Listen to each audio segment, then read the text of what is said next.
Welcome to Live with Lewis for July 1st, 2004. Hi, I'm Tim Gore, enrichment teacher for the School District of Clayton, Missouri, and part of your Lewis and Clark Then and Now education team, and I'm happy to welcome you to today's webcast, which comes specifically from Fort Leavenworth. Behind me, you see the Missouri River down below the bluffs of Fort Leavenworth, and we're happy to be here today. The fort was originally founded in 1827 under the command of then Colonel Henry Leavenworth. Today it is the site of the Command and General Staff College for the United States Army, and of course the site for the United States Disciplinary Barracks. It is in fact the oldest fort in operation west of the Mississippi River. And that's very interesting because Fort Leavenworth is located in the oldest city incorporated in Kansas, and that is Leavenworth, Kansas. Leavenworth was incorporated in 1854. So in the same period of time that the nation is commemorating the Bicentennial of the Lewis and Clark expedition, the townsfolk of Leavenworth are commemorating the sesquicentennial of their town. We're pleased to be here today so we can share with you what's happened the last week on the river as the Discovery Expedition went through Kansas City. To find out more about the location of Leavenworth and specifically the Frontier Army Museum here at Fort Leavenworth with its director Steve Alley. Don't forget, we want to receive your email questions during the webcast, so send them to lewisandclark@clayton.k12.mo.us. That's all spelled out, lewisandclark@clayton.k12.mo.us. I'm now happy to turn the program over to Scott Mandrell, portraying Meriwether Lewis, to find out what's happened on the river this week. Thanks, Tim. The last time we had an opportunity to come to you live from the river, we were in Labanite Park near Sugar Creek, Missouri, and we had an opportunity there to explore that community, and we'll talk about that in just a little while as we made our way into the metropolitan Kansas City area. But of course, we want to look back at the journals from 200 years ago and have a better understanding of what the original expedition witnessed and experienced as they moved through this same region. At Labanite, or as we would refer to it today, the Sugar Creek area, they had stopped in that area there after coming through a particularly strong current. The current for the several days prior to that had been extremely rough, and the men had experienced a lot of fatigue in that area. They were starting to suffer from boils. Clark records many of the hardships and hazards that they had undergone. He, of course, had just been reunited with the boat at that time, having been separated for several days. He records that on several occasions during that time that the shore parties would not return at night, that they were remaining out overnight. They were moving through that area, a tremendous bottomland there, where they were fighting with the ticks and mosquitoes, which were becoming even worse than they had been downstream. And they were also dealing with a change in the sort of terrain they were moving in. They refer to being mired in the mud on several occasions, and that becomes an issue for them. As they move into what is now the Kansas City area, the terrain changes. Clark records the bluff lines. He describes it as a beautiful area with low bluffs. He talks about the fact that really these are no longer, he actually mentions the fact that they're really no longer bluffs, they're becoming high lands, and he talks about the elevation along that area there. As we moved into what is now Kansas City, we approach the confluence of the Kaw River and the Missouri River, and those 3 important days that they spent at the confluence of the Kaw and the Missouri, we also had the opportunity of spending at that campsite. In fact, that campsite is very nearly the same as it was 200 years ago. Of course, the original expedition spent several days there drying their goods. They had actually turned one of the pirogues over to conduct repairs on it. They had problems with their mast again. As you remember, they broke the mast at the first time down by what is now Jefferson City, Missouri, and had some ongoing trouble with the mast on the boat. At this point, at what is now the Kaw Point, or the confluence of the Kaw or Kansas rivers and the Missouri, they built a redoubt and spent several days there drying their goods, allowing the men to sort of rejuvenate themselves and prepare for the next phase of the journey. And after they depart that area, they make their way to where we are now in the Atchison area, and the cut bank environment continues. There is a tremendous amount of mention in the journals of the swift water again, and we're seeing a lot of sand islands, willow islands, sandbars. In fact, right where we are today at Fort Leavenworth, just across the way, were some islands. Of course, the French boatmen were with them, and those islands, they were informed, had at one point been a place that French inhabitants, early settlers, had brought cattle and horses and had intended to settle those areas. And indeed, there was a French fort located here as early as 1744 in the nearby area here. So we're going to talk in depth about some of those things today. Again, they have yet to have tribal encounter. They have not encountered Native Americans. So as we imagine what was going on with the original expedition, it's important to understand that the river continues to be the predominant character that they are encountering. They did at Caw Point, of course, make notation of the tremendous number of parakeets, or what would be known as the Carolina, what was known as the Carolina parakeet. It's now an extinct bird, and this was the westernmost sighting of that bird, the first sighting west of the Mississippi River at that particular time. As well, they had started to see wolves in this area. So the flora and fauna is beginning to change somewhat. Particularly noteworthy is the fauna that they record in this area. So we're going to take a look now at what we witnessed, and some of those things you'll understand, and we'll be able to reference those as we move through the footage of what we experienced ourselves. Let's start first with a look at us arriving at Labanite Park. We've talked at great length over the last several weeks about the importance of this bicentennial with regard to the restoration of many of the waterfront areas along the way, and here we are coming into Labanite Park at Sugar Creek. And this is another park that had been essentially destroyed by the flood of '93 and had never really been developed very well at all, and is now a very inviting waterfront area in the Sugar Creek area. And this is just below Kansas City in the Independence Liberty area, Liberty and Independence, Missouri area, near the Truman Library, which we had an opportunity to show you that last week. And we had an unexpectedly large crowd here. This was a tremendous turnout, and it proved to be a very relaxing stop for the men, particularly due to the fine planning of those folks there in Sugar Creek. They had the event very well planned, and it was a very casual and informative stop for all parties. I think that the public enjoyed our stop there, and we certainly enjoyed what we learned about this community, which was essentially started in 1904. They were celebrating their centennial, and in 1904 the petroleum industry came to that region, and most of its early inhabitants were of a Slavic descendancy. In fact, they host a large Slavic festival there. And then we move make our way on into the Kansas City area. Actually, this is up in Liberty, I believe, and at the dedication of a mural there.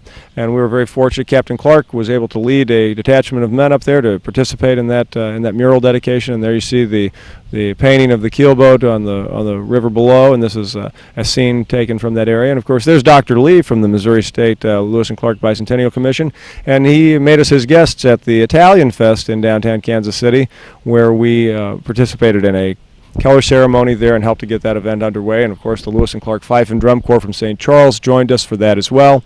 And we had a very enjoyable time in downtown Kansas City, and here we are at the Crown Plaza. And if you haven't been to Kansas City, I encourage you to make it there. They're coming along. They've went about as far as they can go. And here we are doing some drilling. The men are very much in need of that. I can assure you, after many months or many weeks now on the river, the infantry skills have fallen by the wayside, so we're trying to get them up to speed in that regard. And of course, much like the original Corps, beaching the boats is part of the daily routine, and getting them off the beach is part of it as well. And the boats now making their way up toward Kansas City and the confluence of the Kansas and Missouri rivers. We aren't traveling as fast as this camera shot would have you believe. Jim was shooting that from a conservation vessel alongside. And as we make our way into Kansas City, you see the skyline there behind us. We were able to actually catch a good wind and indeed make use of the sails on the keelboat and the oars on the pirogues, and actually move into the mouth of the Caw under sail power. So that was exciting both for the crew as well as the audience and attendance there. And again, a tremendous stop for us. It was probably one of the more academically focused stops. There were a great number of presentations there that were very specifically themed to explore different aspects of the original expedition, and the local folks had a number of activities planned. And here you see some young girls engaged in the parching of some seed corn there, and spending the day at the beautifully renovated Caw Point area, which was, until very recently, nothing more than a dump site. And thanks to some National Park Service funding and really terrific efforts of the local volunteers, they've turned that place around. And here we are with folks from the Discovery Trail. This is a group of young people who are visually challenged. Many of them are completely blind, who have been traveling the trail and having their own experience with Lewis and Clark along the way. I joined Dr. Cuppage, a physician from the Kansas City area, and we discussed the medicines of Lewis and Clark, discussing the importance of medicines and Lewis's own perspective on that, coming from a naturalist background with his mother, who was a naturalist and herbalist and a natural healer, herbal healer. And here we are at the Steamboat Museum, the Arabia Steamboat Museum. Many of you may not know, but the Arabia was a steamboat that was recovered. It had been found in a farmer's field and was uncovered, and was full of treasures from that were on there. They're treasures now. They were just essentially dry goods that were being taken to a town upriver. The steamboat was lost, and all of the goods were sunk. And as the river changed its course over time, those things were preserved in what became a field. And it wasn't until just a decade ago or so that this boat was recovered, intact largely, and all of the goods that they had on board were recovered. And now that constitutes the collection of the Arabia Steamboat Museum in Kansas City, a must-see if you have the opportunity to make it to Kansas City. And of course, you can read more about that online at our website if you click on the hot link there that will take you to their website. And you see here some of the curators doing some restoration of some of those artifacts. There's a pair of leather boots that are intact that they're going to be able to restore. And this is David Halley, who is the curator at the museum, and has been instrumental in the restoration of those artifacts. And of course, in an attempt to try to bring the story of Lewis and Clark to life, before we depart Caw Point, as did the original expedition, a court-martial is held for Hugh Hall and Mr. Collins. Mr. Collins, of course, was on guard duty on the evening of the 28th, and on the morning of the 29th, it was discovered that he and Mr. Hall had taken liberties with our whiskey stores, and so we felt that a court-martial was a must. It was imperative that discipline be restored and that they understand the severity of such an action. And as you see here, the enlisted men are conducting this court-martial. Although that was unusual at the time, it was felt that due to the detached nature of this expedition that there needed to be a secondary level of appeal in the event that there was cause for such. And so the enlisted men conducted that court-martial, and they both were found guilty and given lashes. And here we are at Parkville. As we arrive at Parkville, a very quaint community with a interesting place to stop if you have an opportunity, if you're making your way across the trail today. Parkville's just outside of Kansas City. Tremendous number of fine restaurants and beautiful park area here on its waterfront, also largely restored due to the catalyst of the expedition coming by during this commemoration. And here you see the keelboat arriving with the bow piece firing and the oars in the water as we make our way into Parkville, Missouri, where the boat was until this morning. And of course, we're underway now, making our way to Leavenworth, where we're broadcasting to you live today. So that's what's been going on with the Discovery Expedition for the last week, and now we're going to actually come back to Fort Leavenworth. And we're going to join Steve Alley, who is, and we're going to actually ask him, I need to know exactly, I wanted to introduce you as the curator. I don't think that's the correct title. Steve, what is your exact title? I'm the director of the Frontier Army Museum. Director of the Frontier Army Museum. And so that I guess curating is part of your responsibility, I imagine. Exactly. I actually have curators that work for me that curate both the exhibits, and I have curators that curate the actual artifacts for the collection. Great. Well, tell us a little bit about the museum. First of all, I think people need to understand when we talk about the Army of the Frontier, that has a specific meaning. And if you can explain that to folks and why this museum is here. I mean, the Army has museums all across the country, but why this one here and what's its specific purpose? This museum actually has two storylines. First of all, we cover the history of the Frontier Army. That's defined as the Army from 1804 until the end of the punitive expedition in 1916, and all the operations from this point west between Canada and Mexico. So it's a very large geographic area. It actually starts with the first military troops coming through the area, Lewis and Clark, and then, like I said, ends with our activities on the Mexican border in 1916. The second storyline also covers the history of Fort Leavenworth from 1827, when it was first founded, up through the present day. Well, tell us a little bit about Fort Leavenworth. What was the cause for the fort to be built here? What was the reason, the justification for it? Well, as your viewers can see, we're up on the bluffs here over the Missouri River. Fort Leavenworth was put here to cover two basic areas: to protect the trade to the north, predominantly fur trade, and to protect the newly established Santa Fe Trail. So they put the fort right between the two activities. It was put here on the bluff so that it would be protected in case of flood, but close enough to the river for supply. In those days, all the supplies for the Army came by river, and so obviously on the Missouri River, up on the bluff, so it wouldn't be flooded. And largely established as a cavalry cavalry post. Actually, it became a cavalry post in 1834, very shortly thereafter, when they established the U.S. Dragoons, our first U.S. cavalry. But originally, infantry troops were here originally? Right. The first troops that came were the 3rd Infantry, the old Guard, under Henry Leavenworth. They were replaced. I'm a veteran of that myself. Yes, and replaced by the 6th Infantry, who came down from Fort Atkinson, which you'll be visiting later. Right. We replaced Fort Atkinson. It was closed down, and literally all those structures were put on flatboats and brought down here and formed the first temporary fort. Well, terrific. Now, tell us a little bit, first of all, as we have a greater understanding of what's happening here. Obviously, Lewis and Clark is the focus of why we're here. When Lewis and Clark came by here, what would they have seen at this spot? And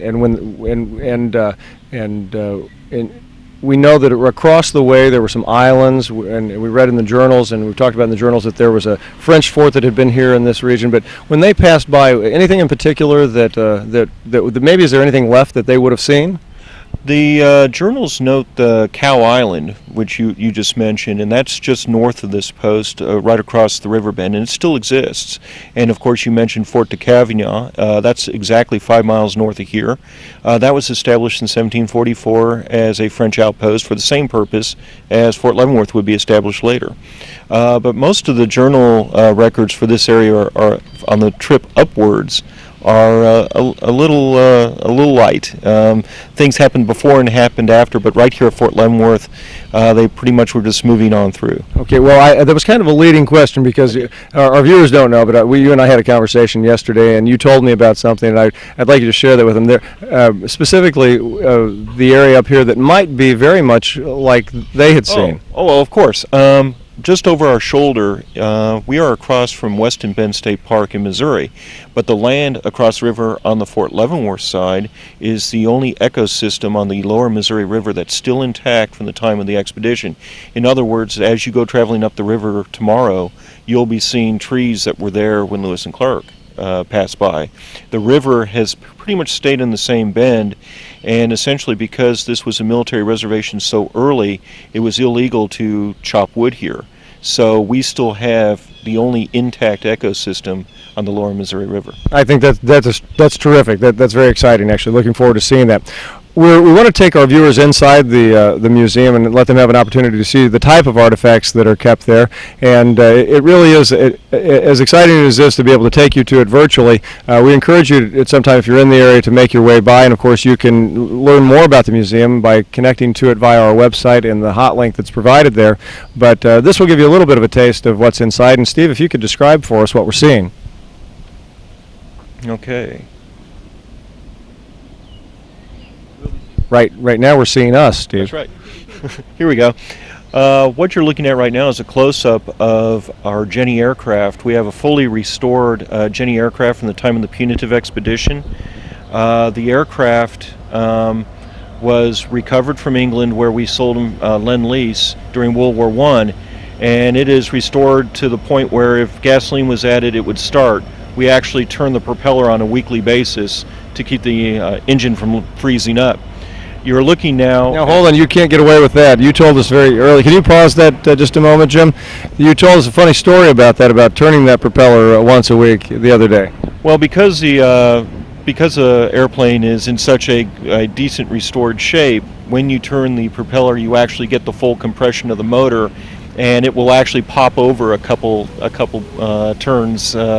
You're always a little nervous that the thing is actually going to kick over. And in fact, if somebody would sneak in there and put gasoline in it, it would kick over. So we don't recommend that. No, we don't recommend it. Okay, thanks. Okay. What you're seeing now are our Wagon Collection. The museum started in 1937 when they ended horse-drawn transportation at Fort Leavenworth, and literally all the wagons that were being used on post were brought into a museum at that time. So we now have the largest military horse-drawn vehicle collection in the world. We're now moving to our Buffalo Soldier exhibit.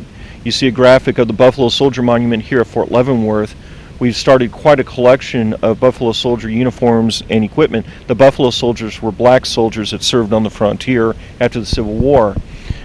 What you're looking at now is one of their colors. This is the pattern 1872 cavalry color, and this one is from the 10th Cavalry. We restored it. It was in about 160 pieces. Right now you're looking at part of our artillery exhibit. This is a Hotchkiss Mountain Gun used on the frontier, and like a lot of the frontier artillery, was not actually pulled but could be broken down and carried on 3 mules. Our collection also has a lot of vehicles linked to very important people. We have Custer's sleigh. We have Jonathan Wainwright's sleigh. He used it when he was stationed here in the 1930s. In the background you see a carriage that was used by Abraham Lincoln when he visited Kansas in the 1850s before it became a state.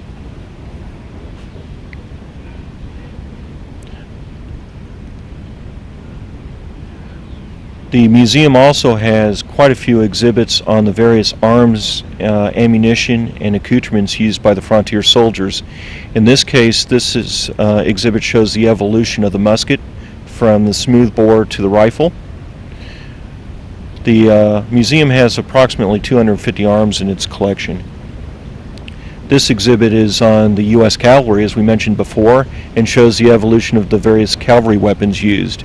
In this case, these are pistol carbines, a design or experiment that was not so successful.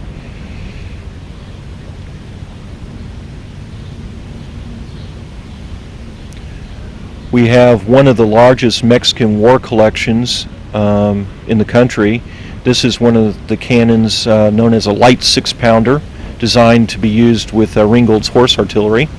Right below this gun are 4 mountain howitzer tubes, the only 4 artillery tubes documented for use during the Mexican-American War. Part of our Fort Leavenworth collection includes the Henry Leavenworth collection. What you're seeing now is his uniform and his sword, the sword dating from his service in the War of 1812. He died in 1834 as a brevet brigadier general. 2 weeks before he died, this portrait was done by George Catlin, who was traveling with him in what is now Oklahoma. This is one of the few Catlin portraits outside of Washington, D.C. The other larger portrait is actually of his 3rd wife, Harriet Lovejoy Leavenworth.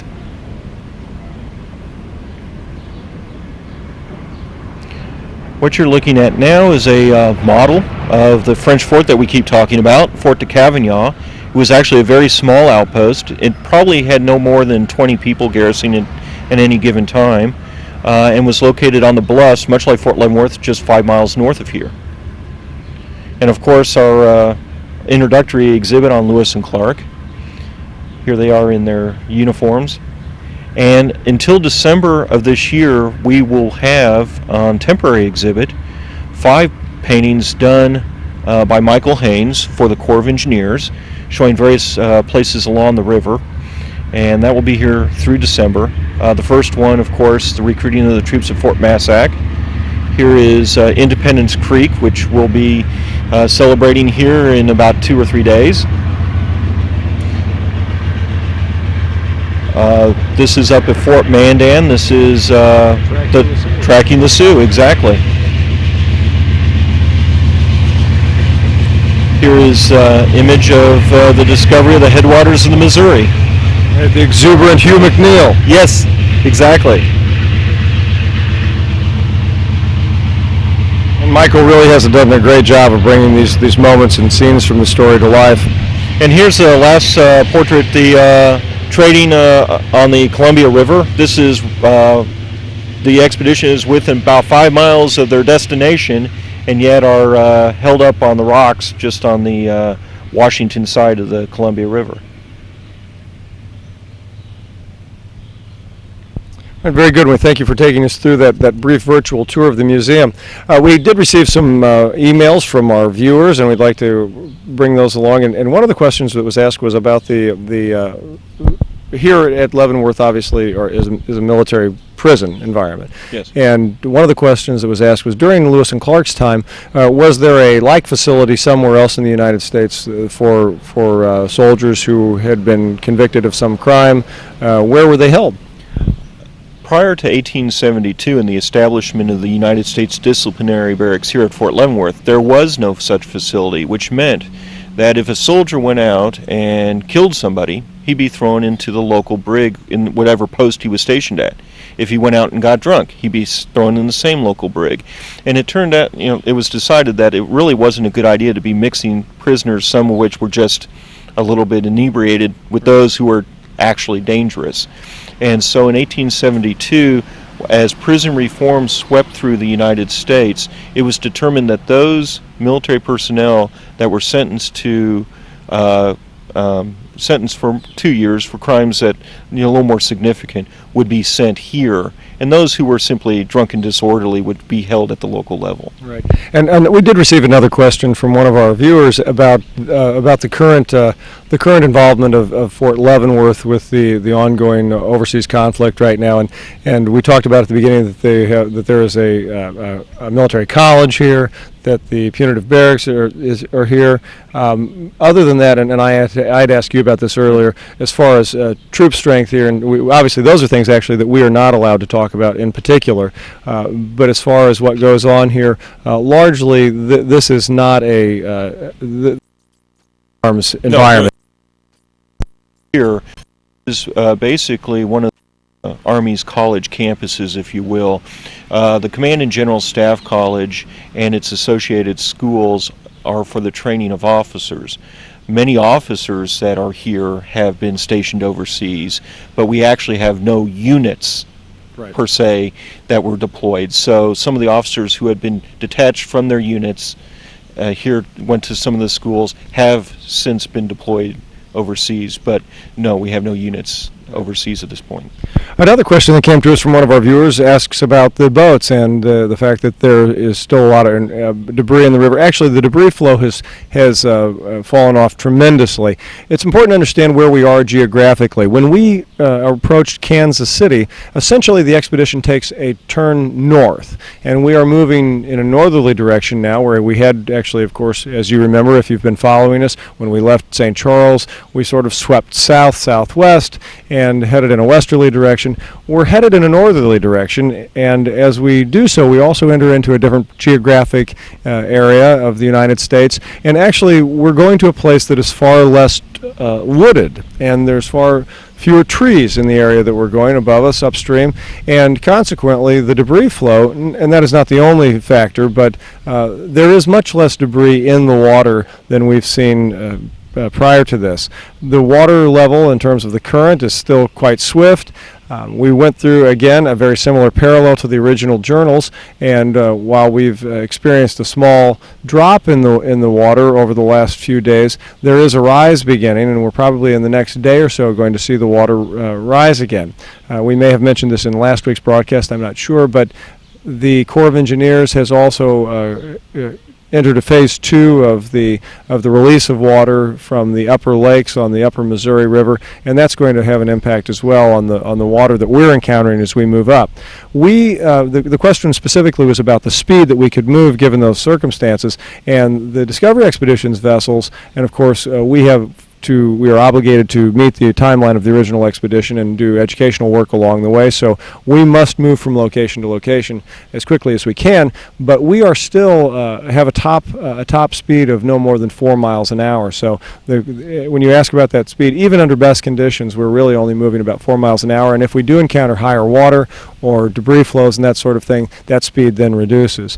I think we may have had a couple of other questions from our email audience, and I'm not sure if those are going to be brought to us or not, but if not, I'd like to just share with you a couple of parting thoughts here as we begin to make our ascent over the next few days. We are going to be approaching a watershed event time in the history of the original expedition. We are nearing an area now where they are clearly seeing Indian sign. They are seeing evidence of Native American communities, and it's clear that it is not going to be long before they will begin to be interacting with tribal presence along the way. As we noticed at Call Point, one of the things that the journals records, and of course that happened also during our stop there just a few days ago, there was a redoubt built. Now that redoubt was most likely built just as an exercise. It's not clear that they really had any sense that there was impending danger, although it is recorded in the journals that on the night before they left, it would have been last night historically, that the guard believed that they challenged either a person or what might have been an animal. And there was a sense among the men of the Corps that they were approaching a different place, a place where the encounters with the native people were going to begin. And the same is true with us. We are entering an area where we are going to very shortly be interacting with Native American tribes, and we're looking forward to that, and we're eager to bring that portion of the story to you as well. Right now we're going to go back to Tim Gore, who's going to tell us about the upcoming live broadcasts over the holidays. And I'm sorry, I was receiving a signal there that I wasn't quite clear. Receiving he's going to give us some information about the holiday broadcast, a special event broadcast over the 4th of July, and we've got a lot of activities going on there as well. I want to thank Steve Alley for being here with us today, and want to invite you back next week. And right now we'll go to Tim. Thanks so much. Until next time, we proceed on. Thank you, Scott, and thanks so much to Steve Alley, Director of the Frontier Army Museum, for joining us. It's sensational that we had the chance to share that footage of the museum so you could see it virtually, and we invite you to come to Fort Leavenworth and be able to go through the museum itself. July 4th, we'll have a special webcast so you can celebrate Independence Day with the Corps. It begins at 9:45 p.m. Eastern Daylight Time. It comes from Atchison, Kansas, where we'll be able to share with you the closing ceremony of the National Bicentennial Signature event entitled A Journey Forth. The ceremony is going to be moderated by Bill Curtis. It's going to include a montage reading of the Declaration of Independence, and it's going to include some great fireworks, so we hope you can join us for that. Our next Live with Lewis webcast occurs a week from today, July 8th, from St. Joseph, Missouri. We're going to have a chance to focus on the Pony Express, obviously an important part of American history, and also on a little-known but fascinating location in St. Joseph known as the Glore Psychiatric Museum, which interestingly enough is certified by the National Park Service as a site on the trail because of its medical exhibit related specifically to the Lewis and Clark expedition. So we look forward to seeing you next week. We thank the folks who emailed us questions in this week, and we leave you today with an image of the Buffalo Soldiers Memorial here on the site of Fort Leavenworth, the 10th U.S. Cavalry Group. Thanks for joining us. We proceed on.